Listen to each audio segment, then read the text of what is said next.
Bienvenue à la sémence matinale. Aujourd'hui est lundi. N'oubliez pas, tous les lundis, le Seigneur nous invite au lundi de la motivation.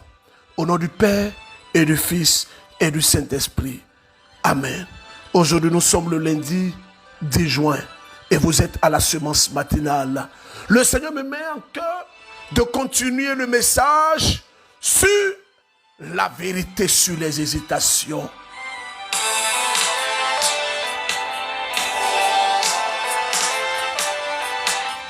Je veux dans mon cœur aujourd'hui vous donner un verset. Un verset que le Seigneur m'a révélé.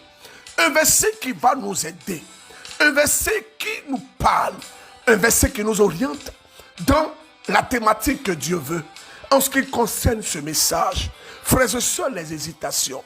Des personnes ont hésité et par leur hésitation, aujourd'hui, elles se trouvent au bas de l'échelle. Écoutez-moi bien.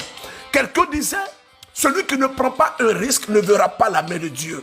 Il faut que tu arrives à prendre des risques.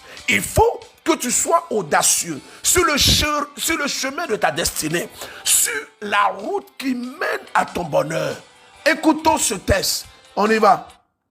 La paresse emmène la torpeur. Le nonchalant connaîtra la faim. Je reprends. La paresse amène la torpeur. Le nonchalant connaîtra la faim. Qu'est-ce que nous appelons ici la nonchalance? C'est la capacité d'une personne à hésiter. C'est la capacité d'une personne à traîner. C'est la capacité d'une personne à procrastiner. Procrastiner, c'est remettre à demain ce qu'on est capable de faire aujourd'hui. Écoutez-moi bien, la vie que nous sommes en train de vivre ne vous présentera pas des opportunités. Mais c'est à vous d'ouvrir des portes. C'est à vous de frapper à des portes. Jésus pouvait dire, demandez et l'on vous donnera. Il dit, cherchez et vous trouverez. Il dit, frappez et l'on vous ouvrira. C'est comme si les autres attendent que vous fassiez un pas. Les hésitations ont tué des personnes. Regarde, tu as un talent. Tu as un talent. Oh, tu as un talent. Tu as une connaissance. Tu as un bagage.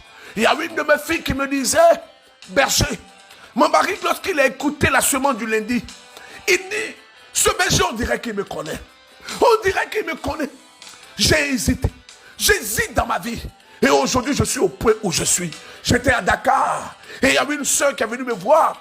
Avant que je n'entre dans la paroisse Saint-Maurice, elle est venue me donner des polos. Elle est venue me donner des t-shirts qu'elle vend. Elle me dit, berger, grâce au lundi de la motivation, voici ce que je vends. Et ça marche. J'ai décidé d'entreprendre. Et aujourd'hui, ça bouge pour moi. Frère, écoute-moi bien. L'hésitation te fera errer. N'oublie pas. L'hésitation te fera errer. Lorsque tu hésites à cause d'une situation quelconque, tu vas connaître la faim. Tu vas connaître le manque. Oh, j'ai pour habitude de dire, le monde ne vous donnera pas ce que vous attendez. Non, non, non, non. Le monde ne vous donnera pas ce que vous attendez. Parce que non, je suis chrétien, je prie, donc les choses doivent aller. Qui t'a dit ça? Qui t'a dit ça? Oh, n'oublie jamais. N'oublie jamais. Jésus a été combattu. Il a été combattu. Mais il ne s'est pas arrêté là. Je vais vous prendre aujourd'hui une image. Et cette image va nous aider à comprendre le principe de l'hésitation.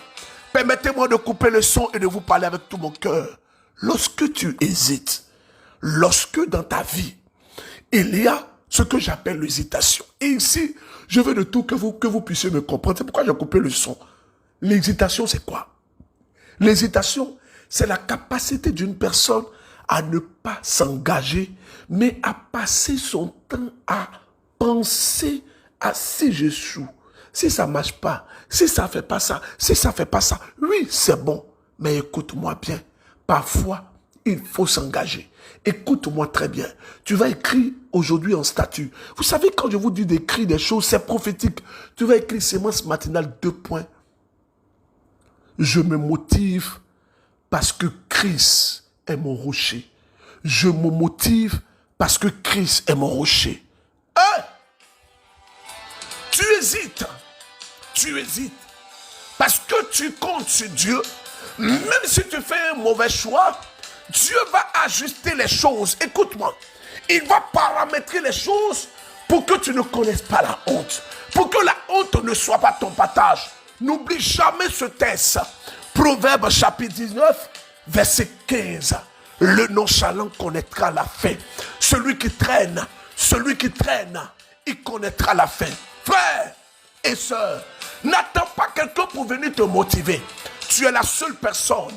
Tu es la seule personne capable d'écrire l'histoire de ta vie. Les autres pourront jouer des rôles. Les autres pourront te conseiller. Les autres pourront te guider. Mais tu es celui au finish qui fait ce que j'appelle l'action décisionnelle. L'action décisionnelle, c'est l'action qui te permet de bouger. Et ça, c'est à toi de prendre ça. Regarde tout à l'heure. Pendant que j'enregistre, il est actuellement 1h du matin. Quand toi, tu vas te réveiller à 5h ou à 6h pour aller au travail, tu peux décider de rester couché. Tu peux décider de rester couché, de ne pas aller au travail. J'ai pour habitude de dire, tout est une affaire de décision. Écoute-moi bien, tout est une affaire de décision. La vie est une succession de décisions. Tu te lèves le matin, tu décides de te laver, tu décides de prendre ton bain, tu décides de faire ceci et cela. La vie est une succession de décisions. Alors pourquoi ne pas prendre des bonnes décisions? Pourquoi ne pas s'engager? Je disais le lundi passé que même si tu prends une décision et que tu échoues, au moins au travers de cette mauvaise décision, tu connaîtras la bonne décision. Oh, l'hésitation a tué plusieurs personnes. Plusieurs personnes avaient tout à leur disposition.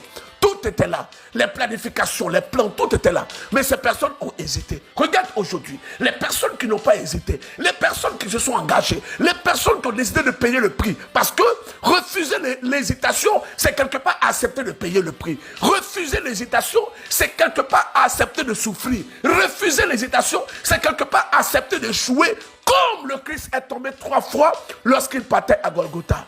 Tu as peur de tomber? Tu as peur de tomber? Tu as peur d'échouer? Tu as peur de connaître la honte? N'oublie pas, la pierre qu'ont rejeté les bâtisseurs. Beaucoup n'ont pas compris ce texte. Mais aujourd'hui, je vais vous l'expliquer dans le sens de la révélation, dans le sens prophétique. Jésus dit ceci. La pierre qu'ont rejeté les bâtisseurs, c'est-à-dire à un moment donné de ta vie, il faut que cette pierre que tu es soit agréable, soit adulée de tous. Il faut que cette pierre attire le regard des hommes.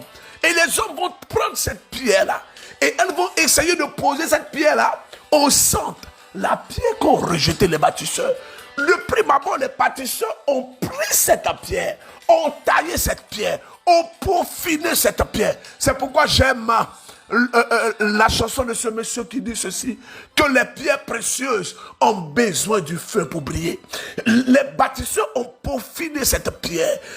Ils ont taillé cette pierre. Et les bâtisseurs, après, ont regardé cette pierre et dit, on n'en a pas besoin, on n'en a pas besoin. Donc la Bible dit que la pierre rejetée par les bâtisseurs, elle est devenue la principale de l'angle. Ah ben je suis critiqué. Ah ben on ne m'estime pas. Hey! N'oublie jamais. N'oublie jamais, la pierre rejetée par les bâtisseurs. Les bâtisseurs ont vu. Les bâtisseurs ont vu de prime abord dans la pierre les vertus dont ils ont besoin. Ou du moins, les aspects ou les reflets dont ils ont besoin pour faire de cette pierre la pierre centrale. Mais lorsque les bâtisseurs ont pris cette pierre, qu'est-ce qui s'est passé? Ils ont rejeté cette pierre. Frère, je bénis le Seigneur pour la vie de toi qui suis la semence matinale aujourd'hui. Je donne toute la gloire à Dieu. Je bénis Dieu pour toi qui m'écoutes. Je donne toute l'honneur à Dieu. Parce que le Seigneur, au travers de la semence matinale, le Seigneur fait des miracles. Oh! Les jaloux vont toujours parler. Ah, vos bergers là même là. Est-ce que les témoignages, c'est vrai? Oh!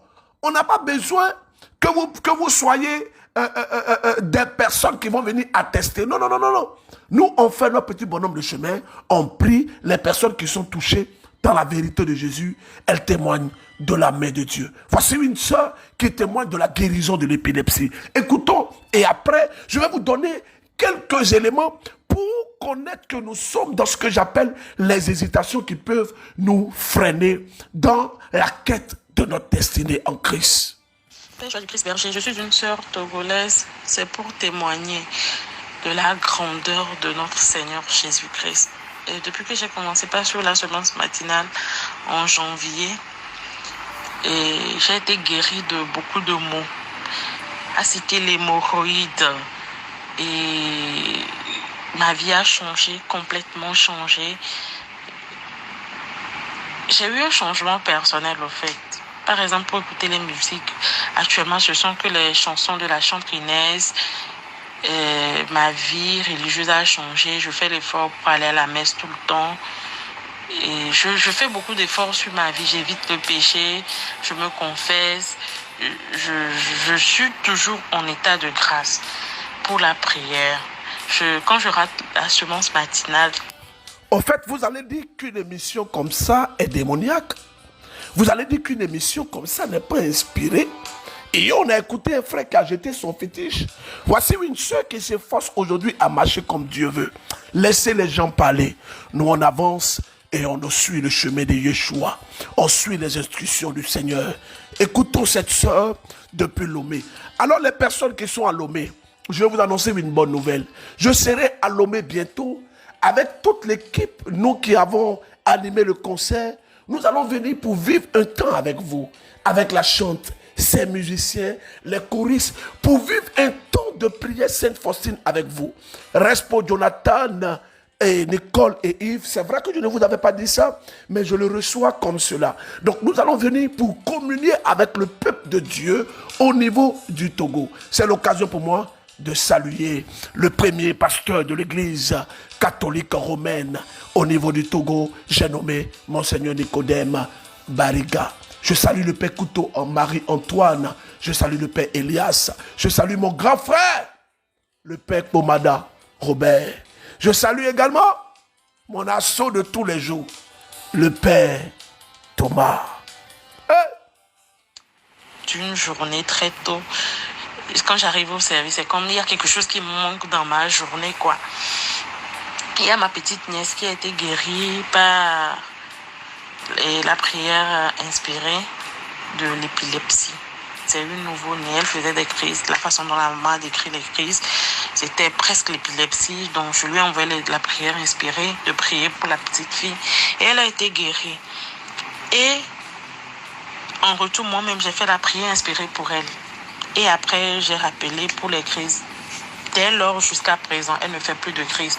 Par rapport à la semence matinale du 8 juin, j'ai été guérie par les histoires de manger la nuit dans le sommeil et de manger dans les rêves, quoi.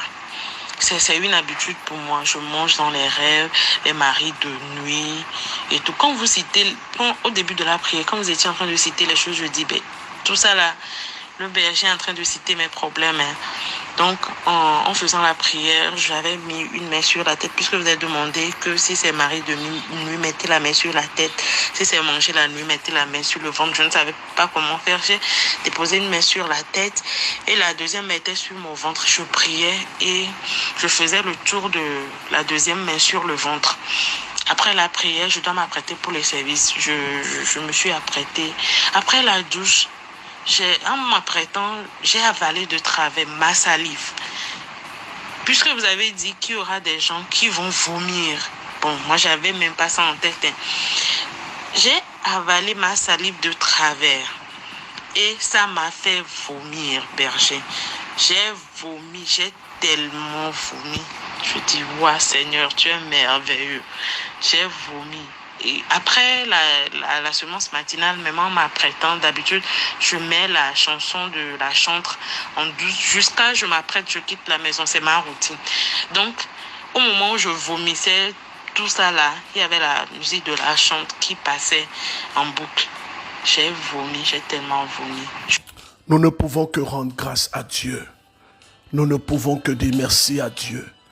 Frères et sœurs, je vais vous donner quelques éléments qui vont vous emmener à comprendre que vous êtes dans ce que j'appelle les hésitations. Les hésitations qui vont vous clouer. Je vous dis la vérité.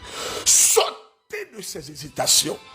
J'étais à Ouagadougou et j'ai rencontré un monsieur. Quand je l'ai écouté, ce monsieur est un milliardaire. Il me dit, berger,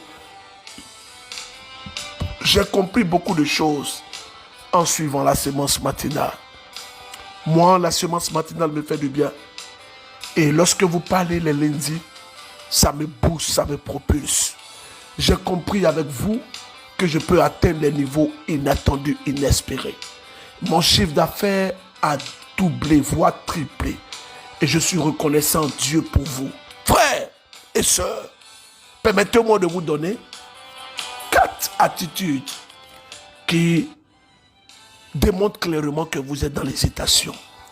Premièrement, c'est ce que j'appelle la capacité d'une personne à passer son temps à regarder plus les possibilités d'échec que de réussite.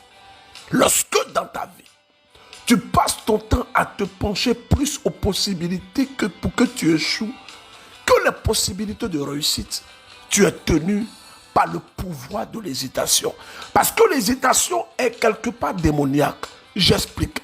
L'hésitation, et je vais essayer de vous expliquer avec la grâce de Dieu, l'hésitation telle que Dieu souhaite que tu puisses comprendre et que tu puisses connaître. Frères et sœurs, oh, je vous dis la vérité. Je vous dis la vérité. La définition de l'hésitation est celle-ci. Oh, écoutons très bien cette définition qui va nous aider. L'hésitation, état d'incertitude, d'irrésolution ou de crainte qui retarde le moment d'une action.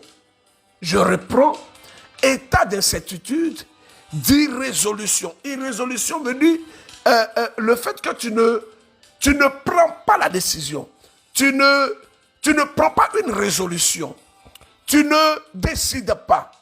Donc, l'état d'incertitude, d'irrésolution ou de crainte qui retarde le moment d'une action, d'une décision. Après quelques minutes d'hésitation, il prit la parole. Et s'il avait pris la parole quelque temps avant, deuxième définition de la définition que je vais vous donner, doute, incertitude, qui empêche quelqu'un de se déterminer carrément. Troisième définition, en ce qui concerne toujours l'hésitation, temps d'arrêt, éruption dans le cours d'une action qui manifeste un doute, une défaillance, une difficulté. Marquer une hésitation avant de sauter. Si tu avais sauté avant. Je reprends la troisième définition qui est intéressante. Temps d'arrêt, interruption dans le cours d'une action qui manifeste un doute, une défaillance, une difficulté. Frère, au cours de tout le mois de juin, tous les lundis, je vais vous bombarder avec le message sur les hésitations. Sortons des hésitations. Regarde, assieds-toi et puis regarde.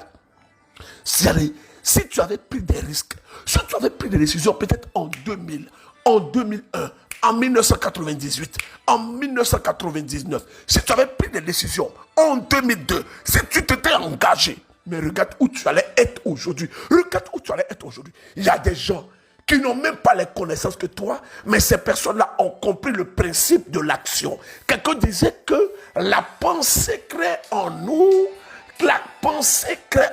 la vision. Lorsque tu penses, tu réfléchis. La réflexion et la pensée créent en toi une vision. Une vision peut être perçue dans l'esprit d'une personne comme un projet qui n'est pas encore accompli.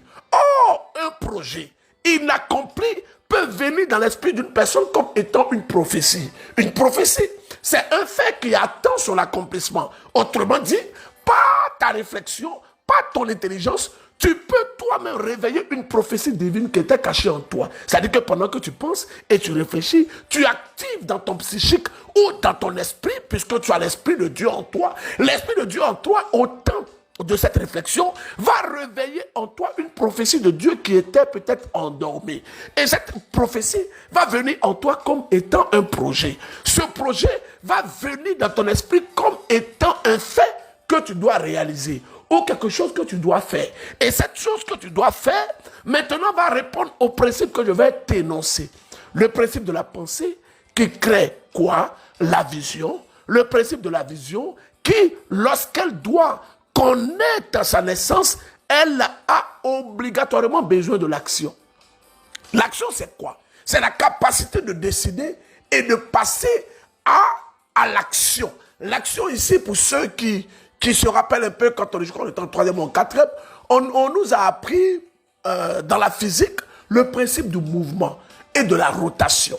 Du mouvement et de la... Il faut que tu te décides, il faut que tu te bouges. Lorsqu'il y a un mouvement, lorsqu'il y a une rotation, il y a forcément quelque chose qui se passe. Ce message, ce n'est pas pour tout le monde. Des paresseux m'ont dit non. Berger là, il est en train de crier sur nous le matin là. Bon, c'est nous, on est dans ça. Je salue toutes les personnes audacieuses et les personnes qui ne passent pas le temps à hésiter. On y va. Deuxième témoignage.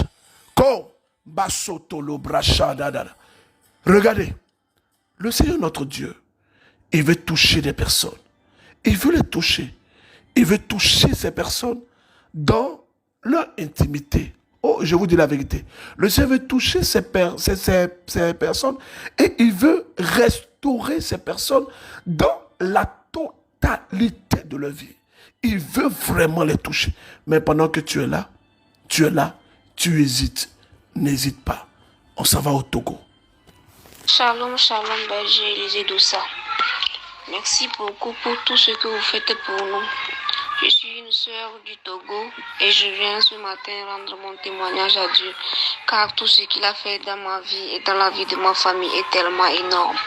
Le 17 mai 2024, je vous avais écrit que j'ai ma belle-mère qui devait suivre une opération de l'appendice. Et sincèrement, j'ai mis ça dans les prières. Je vous écris, vous ne m'avez pas répondu, mais je savais que vous me portez dans vos prières. Et voilà. Elle dit qu'elle m'a écrit que je n'ai pas répondu. Elle m'a soumise l'intention de sa maman, on va dire ça comme ça, qui devait se faire opérer de l'appendicite.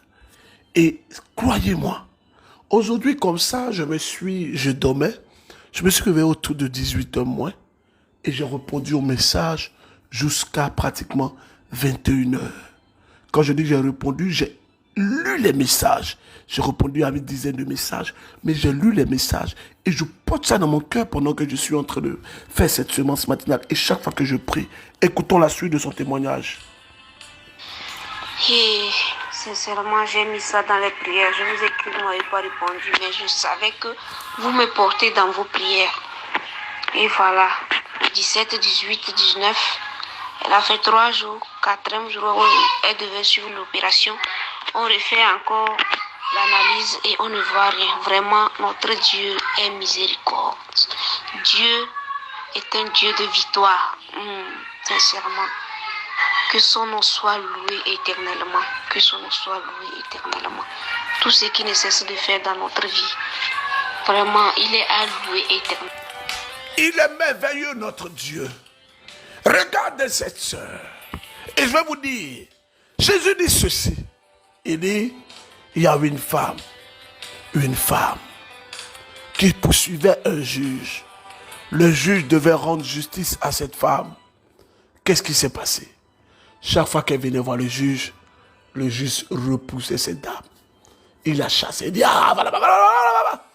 Tu n'as pas l'argent, allez, va là-bas. La femme revenait. Elle revenait. Je veux dire à des personnes, ne négligez jamais votre capacité de faire changer les choses. Votre capacité à faire changer les choses. Vous avez une capacité pour faire changer les choses. Cette capacité, c'est votre volonté, c'est votre action, c'est votre décision. Écoutez-moi bien, si vous ne décidez pas, si vous ne passez pas à l'action, vous allez vous voir en train de vivre une vie que vous ne souhaitez pas et que vous ne désirez pas. Oh, je vous dis la vérité. Jésus dans le ciel est prêt. Il est prêt pour vous bénir. Il est prêt pour vous repositionner. Mais si vous traînez, n'oubliez pas. Proverbe chapitre 19, verset 15. Le nonchalant connaîtra la fin. Ce verset, je vais vous rappeler ça beaucoup. Parce que parfois quand je vais venir, ah, papa est comme ça, papa est comme ça, papa est comme ça. Le nonchalant connaîtra la fin. Le nonchalant va lire l'heure. Il va lire l'heure.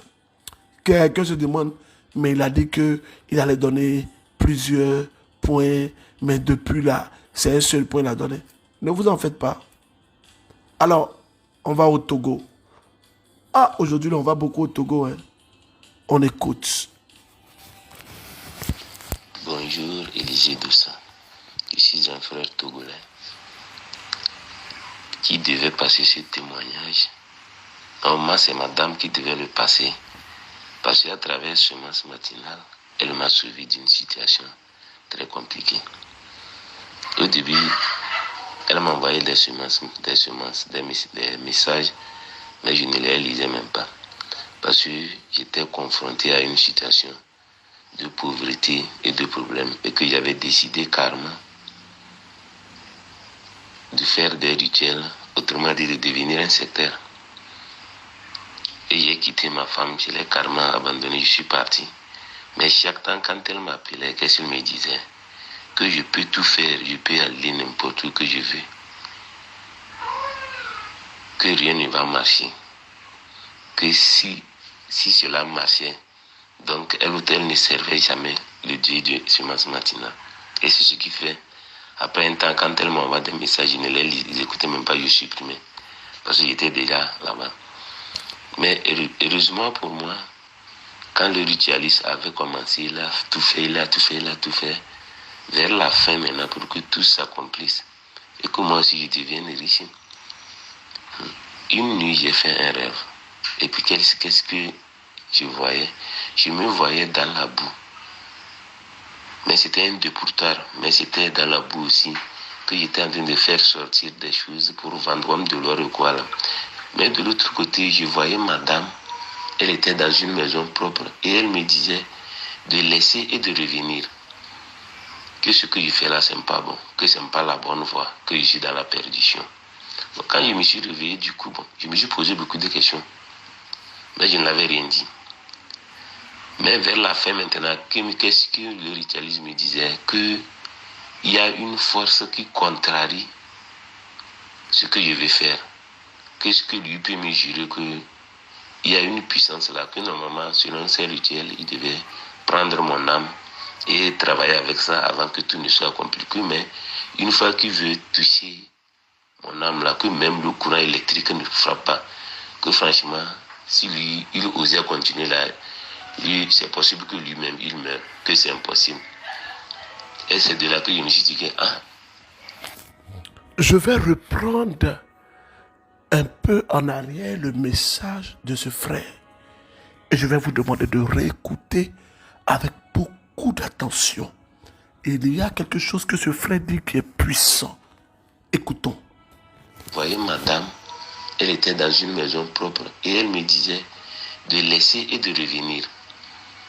Que ce que je fais là, c'est pas bon. Que c'est pas la bonne voie. Que je suis dans la perdition.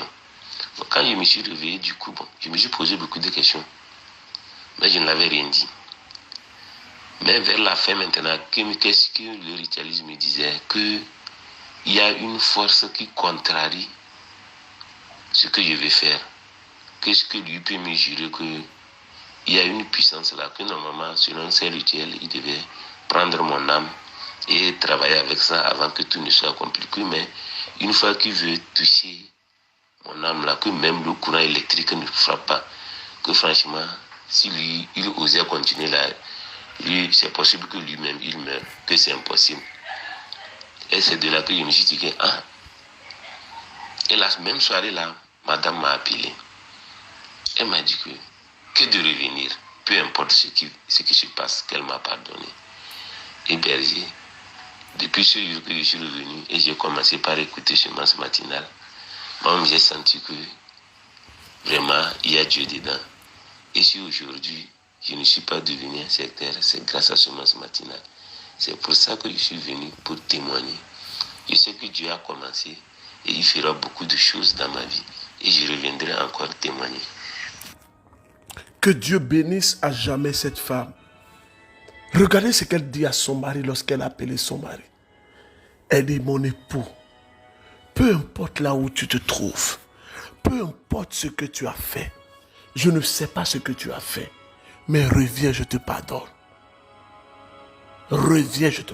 Pendant qu'elle est en train de jeûner et prier pour son mari, et son mari est allé faire allégeance avec des esprits mauvais, et cette femme, elle est attachée à sémence matinale, et le monsieur a dit, c'est le ritualiste qui dit que même le courant électrique ne s'écoute pas, parce que quand il veut prendre l'âme de la personne, le courant secoue ce monsieur.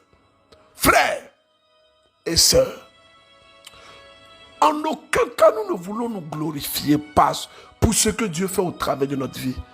Non. Sachez une chose, moi le Seigneur m'a dit, le jour où tu vas te glorifier, le jour où tu vas commencer à être rempli de suffisance, moi l'Éternel, je quitterai derrière toi. Frères et sœurs en Christ, c'est Dieu qui travaille dans la simplicité, dans la vérité et dans l'amour. Vous savez pourquoi est-ce que Dieu touche autant de personnes dans la semence? C'est parce que dans la vérité de mon cœur, et ça, je peux le dire devant le Seigneur, j'aime les âmes. Je veux que tout le monde soit sauvé, que nous puissions expérimenter une puissance divine. C'est pour cela que je veux dire à tous ceux qui sont au Burkina, oh, Burkina, nous sommes bénis. Vous savez pourquoi est-ce que nous sommes bénis au Burkina? Il y a plusieurs personnes qui m'écrivent dans des pays comme le RDC, en tout cas dans plusieurs pays. Des frères et sœurs m'écrivent en Guinée équatoriale. Je vois tous vos messages. Des personnes m'écrivent qui me demandent à quand le tour de leur pays. Je veux ici dire merci de tout cœur à l'archevêque de Bobo Dioulasso, Monseigneur Paul Ouedraogo. Vous savez, quand un père, quand un pasteur d'un diocèse vous accorde du crédit et vous aime comme un fils de l'Église et vous manifeste le regard de l'Église qui est un regard divin, vous ne pouvez que vous réjouir. C'est pourquoi je veux annoncer à tout le Burkina, particulièrement à l'église locale de Bobo Dioulasso, que le berger Élisée Dossa sera là, la chante Inès de la Miséricorde sera là, le 5, le 6 et le 7 juillet. Et nous serons également là pour la fête du jubilé, pour la fête du jubilé de mon Seigneur. Vraiment, oh, je bénis le Seigneur. Je donne toute la gloire à Dieu. Bobo, votre temps a sonné. J'ai vu comment est-ce que les bobolais venaient en masse lorsque nous avons des prières à Ouaga. Et je veux dire merci à mon Seigneur. Ne vous en faites pas, je vais revenir sur les messages, sur les autres points que je n'ai pas pu toucher aujourd'hui. Frères et sœurs, je vous dis la vérité. Le Seigneur est vivant. Il agit au cœur de cette sémence matinale. Allons-y. Shalom, shalom, berger Élisée. Vraiment, je vous dis merci pour tout ce que vous faites. Et je demande la grâce de Dieu sur vous, sur votre mystère. Que ça soit vraiment toujours dans son œuvre. Oh, je ne peux même pas expliquer comment lui rendre grâce pour ce qu'il fait dans ma vie depuis quand j'ai commencé par écouter ces sémences matinales. Vraiment, berger, ce témoignage que je vais donner, c'est que je doutais, mais je me suis dit, il est temps qu'il faut rendre grâce à Dieu. Parce que je me masturbais et ça fait que j'ai perdu beaucoup de choses dans ma vie. Parce que ça me vient en rêve. Si ça vient, je rêve dans la semaine et je vois des serpents. Ça veut dire qu'en ce moment-là, je dois avoir cette relation-là en moi. Mais depuis quand ça fait plus d'1 mois et demi, quand j'ai commencé par écouter et j'ai entendu une sœur qui a fait ce témoignage, et moi aussi, en pleurant, j'ai demandé au Seigneur de me sauver de ces mauvais comportements. Depuis ce jour-là, je n'ai plus rien senti. Sinon, avant, je n'ai pas de temps, à tout moment. Alors, je dis merci au Seigneur. Je rends grâce à notre Seigneur. Je dis merci à notre Dieu. Est-ce que nous pouvons maintenant nous disposer pour la prière? Est-ce que nous pouvons nous disposer pour la prière? Je vous demande de nous disposer. Je vais refaire le signe de la croix. Excusez-moi. Au nom du Père et du Fils et du Saint-Esprit. Amen. Seigneur notre Dieu, ce matin, je veux te prier pour toutes les personnes qui sont dans l'hésitation, pour toutes les personnes qui sont dans l'hésitation, la capacité à être freinée.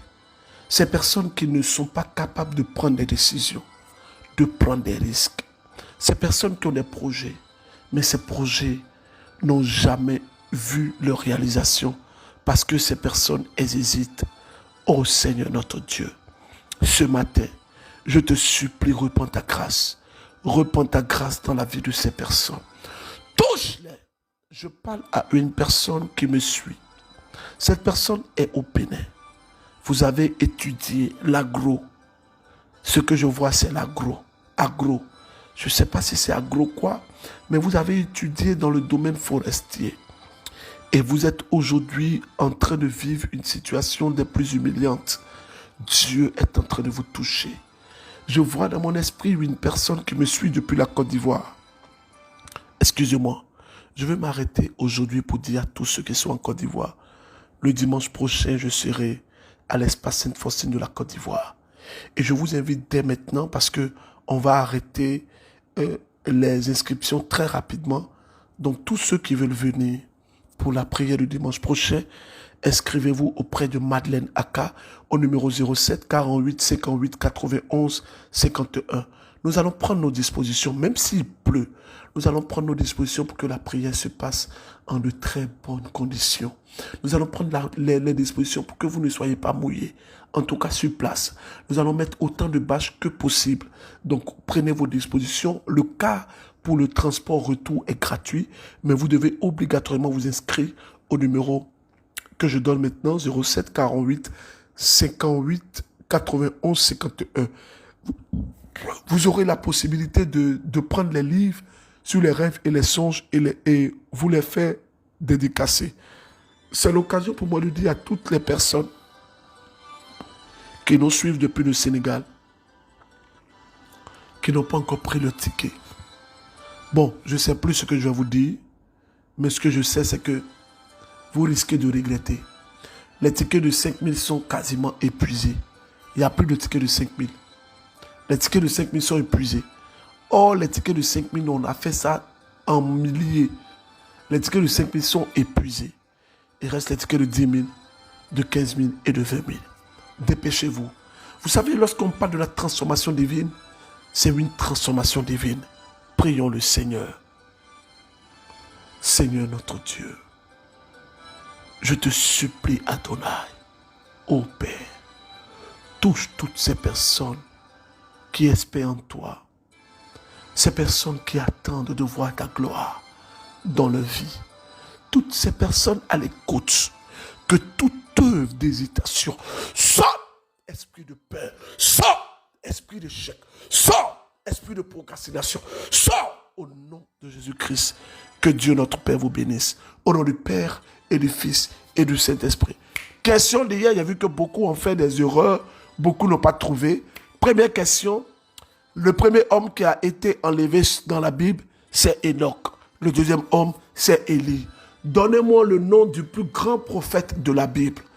Quel est le nom du plus grand prophète de la Bible? Et donnez-moi le nom du disciple qui a dit à Jésus, tant que je ne mets pas la main dans ton côté percé, je ne croirai pas. Donnez-moi le nom de ce disciple. Et je vais vous demander aujourd'hui de méditer le livre de Proverbes chapitre 19 et Proverbes chapitre 20. S'il vous plaît, méditez. J'ai fait 40 minutes. C'est vrai maintenant de méditer, ça dure trop. Hein? Bon, merci à mon équipe. Et je souhaite une bonne guérison à ma fille, Somian Marie Emmanuel. Merci beaucoup pour tous les sacrifices.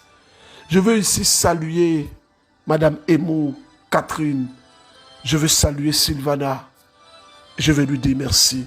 Merci à toutes les personnes qui écoutent Sémence Matinale et qui partagent.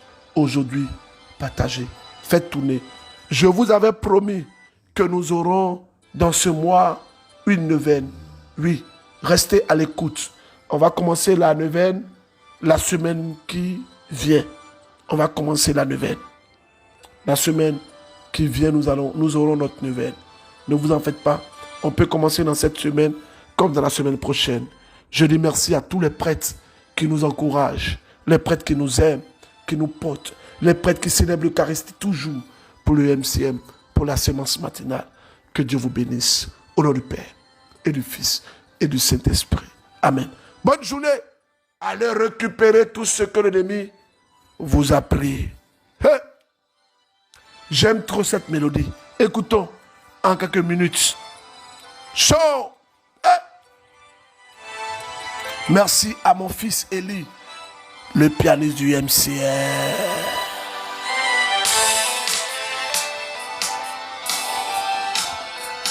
Shadadadada. Dédicace à Sylviane Dossa. Batana, shadadadadada.